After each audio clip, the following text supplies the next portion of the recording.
Perfect. Hello, and welcome to the Intelligence Briefing Live. What's the buzz? Where leaders and hands-on experts share how they have turned hype into outcome. Today, we'll talk about branching out to AI. And who better to talk to about it than someone who's doing just that right now? But before we do, because this is live, having some technical challenges getting our guest in right now. Hang on. So please bear with me. Our guest today is Sam Best. Sam, can you hear me? I can. Can you hear me? I can hear you as well, but for some reason, I'm not able to get you on the screen. Man. Let me try this again. Hang on. Boy.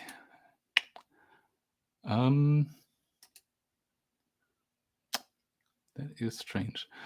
I've not had that before, but sometimes unforeseen things do happen. Let me try. 1, 2. Hey, here you are. Perfect. All right. So good to have you with us, Sam. Thanks for joining. Yeah, my pleasure. Happy to be here. Awesome. Hey, why don't you tell us a little bit about yourself, who you are, and what you do? Yeah, absolutely. So first, excited to be here to share a little bit more today. So I lead the business automation team at General Motors Financial. So really what my team is responsible for is using various technology tools to automate manual processes. So we've been at this journey for a few years now. So just to kind of give you some size of what we've been working on, we have about 85 unique automated solutions that we've built for our business partners, resulting in over 9 million automated transactions. Now, what's cool about that is that was 9 million transactions that humans had to do, but now they don't have to do anymore. They're freed up to do more value add activity. And also you have to think about the customer touch point, right? Because whether those are being done specifically for customers or through our operations, and ultimately the customers at the other end of that. So we're really proud of the work that we've been able to free up for our partners.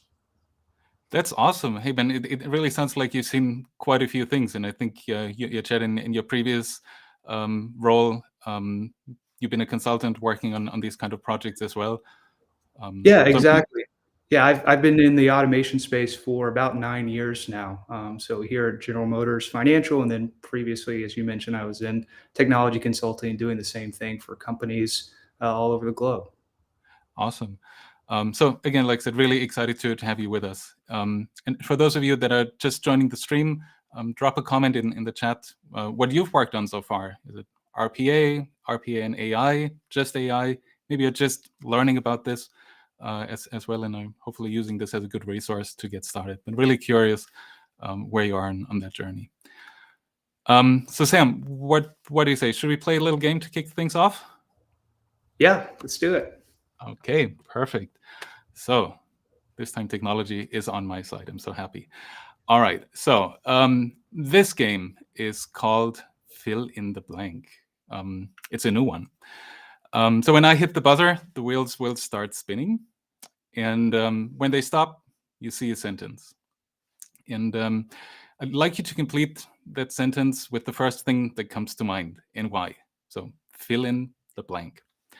And to make it a little more interesting, you'll only have 60 seconds for your answer. And for those of you, again, watching us live, drop your answer in the chat and, why you think it is what you say. So, Sam, are you ready for What's the Buzz? Yes, let's spin it. Okay, perfect. Then let's get started.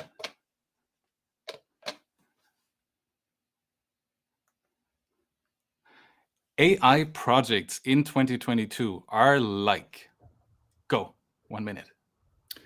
Great question. AI projects in 2022, I think are like growing up. So what I mean by that is, there's a lot of investment, a lot of time that goes into AI. There are some quick wins, but there's a lot of failures, a lot of learnings along the way. Think about a child learning to walk, right? We fall down, we get back up, and we learn how to dust ourselves off. I think where AI is getting, especially how it's getting more pervasive throughout enterprises, how we've seen some of those early lessons learned on what to do and what not to do. I think it's going to be more like growing up. There's going to be more maturity. There's going to be more use cases, things that might have been impossible before are now possible because of the lessons learned that we've had previously. Fantastic. Growing up, that's a great example in the learnings. So thank you, and well within time. So now I know you've done obviously a lot of work in RPA and at GM Financial as well, and you've seen a lot of great success. In you had mentioned as we're preparing for the session that you're now headed towards AI. So the thing I'm curious about is because I hear a lot about it. Start with AI, then go to start with RPA, then go to AI.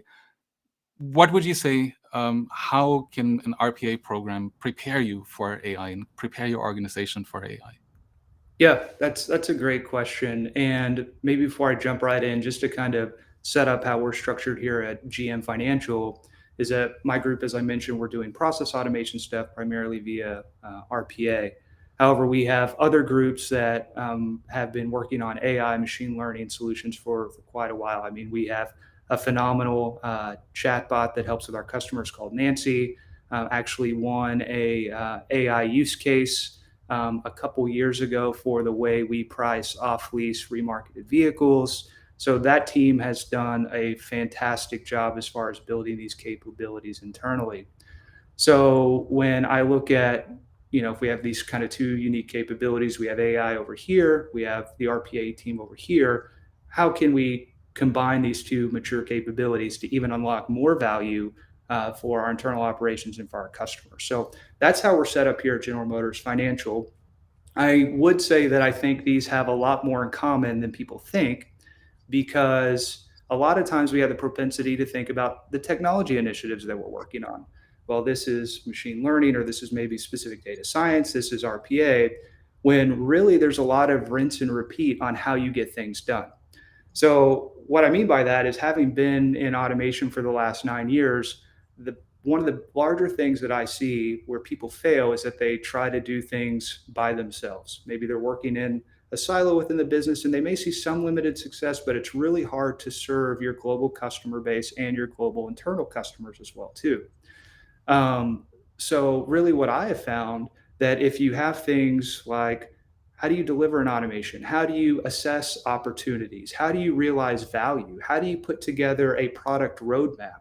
How do you work with different stakeholders like IT and your business partners and HR? Regardless of the technology, those things are applicable for both process automation and AI. So I see a lot of people fall into the trap of, well, RPA wasn't successful, so I'm going to go now do AI, which I think is a mistake waiting to happen, because if you weren't good at the basics on how you deliver a product to your customer with RPA, it's going to be challenging with AI. So I just think good product management and then shuffle the technology in there, I think is really a good recipe for success.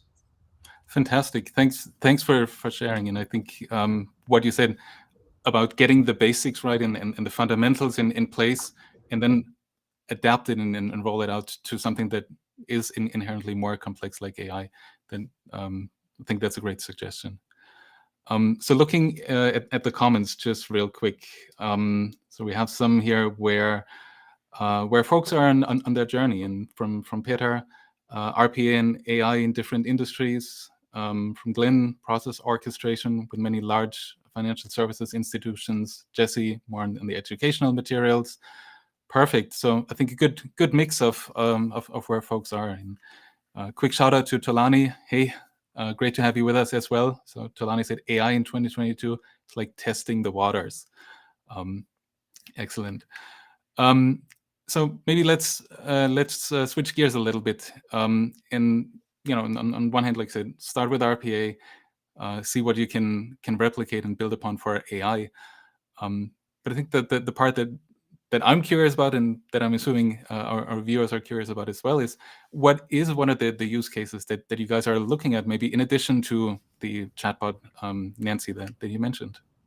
Yeah, that's a great question. So when I think about, again, kind of where we're at the RPA process automation team and then the AI team, how can we amplify the technology's strength to produce more value for our customers and our internal customers as well? And really, what we're beginning to experiment with is how do we improve customer interactions. So what we like to look at is, what is RPA good at? Well, it's really good at rule-based processing stuff in systems, doing requests, those type of task activities. Where AI is really good at interacting with customers, trying to understand what they need and what they want. So really, we're taking from both programs what the strengths are and trying to combine those two together. So where we may have a request on the front end, right, that AI is able to collect and determine what the customer needs, could we then pass that to an RPA bot if we didn't have an API available to then actually execute that task and solve the problem right there? So that's one of the use cases that we're looking at. Again, trying to combine the strengths of both technologies to automate more of an end-to-end process. Perfect. So really leveraging what each one technology is good at or intended to be used, and then connecting them. Now, what does it look like organizationally? Because I heard you talk about different teams, on one hand RPA and on the other AI. How do you collaborate between the teams? Yeah, that's a great question. So it's not one group or one team that does everything. It really goes back to the old adage that it takes a village, and that's I believe with anything worthwhile does take a lot of very smart, collaborative people working together. So really, I know when my team has done experiments, we really try to take kind of a product type of view, where how do we be more collaborative? Let's not look at this as traditional. Let's do all the paperwork up front and document everything. It's real. We try to replicate, although we're virtually quite a bit. We try to replicate if we were in the same room and we had a whiteboard and we had to figure out a solution and document things on the whiteboard. Really, that collaborative approach. So that's really how we try to work together. Do short sprint experiments to either try to prove things or disprove things, but either way, you're learning along the way and you're able to take those learnings and apply them to future initiatives.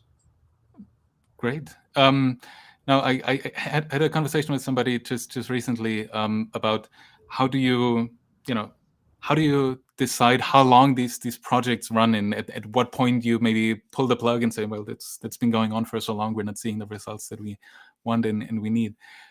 What have you seen there, if anything? How do you think about that?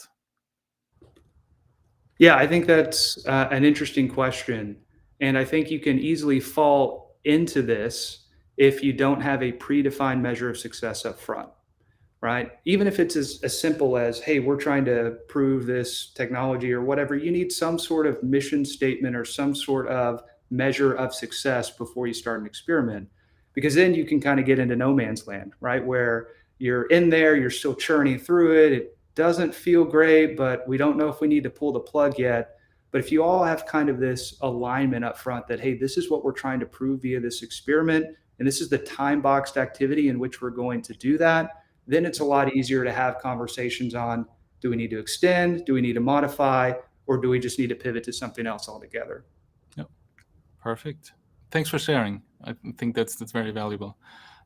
Looking at the chat, I see a few questions from Michael Novak. Hey, Michael, great to have you with us. I know you're very active in the conversational AI space and voice space. So one of the questions that Michael asked was, who collects the analytics of RPAs to measure and improve them? A business team or a tech team?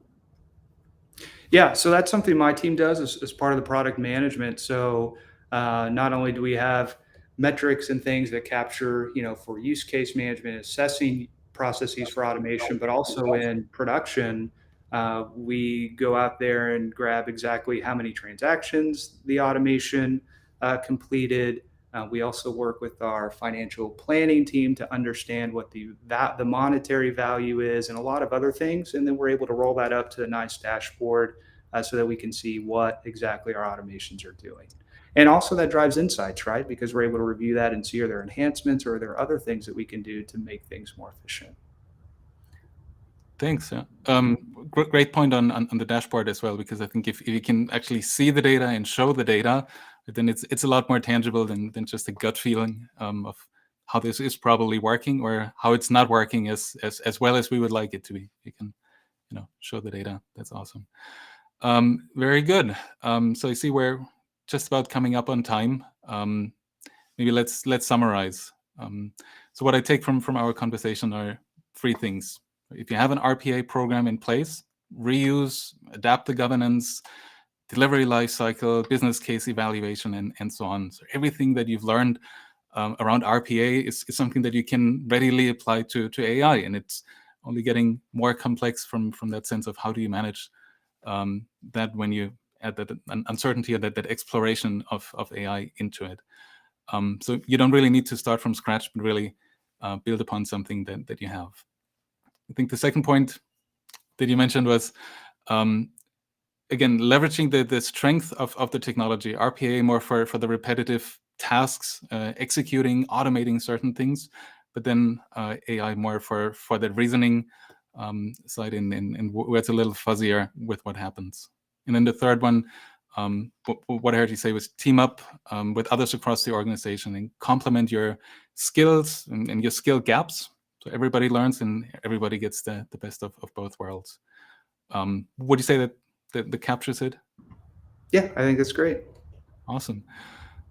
So folks, we're really getting close to the end of the show. I want to keep it to 15 minutes today. Thank you so much for joining us. Thanks, Sam. Thanks to the audience. Always appreciate having great guests on, sharing your expertise and learning with us at the same time. See you next time for another round of the Intelligence Briefing Live. What's the buzz? Thanks, Sam. Thank you.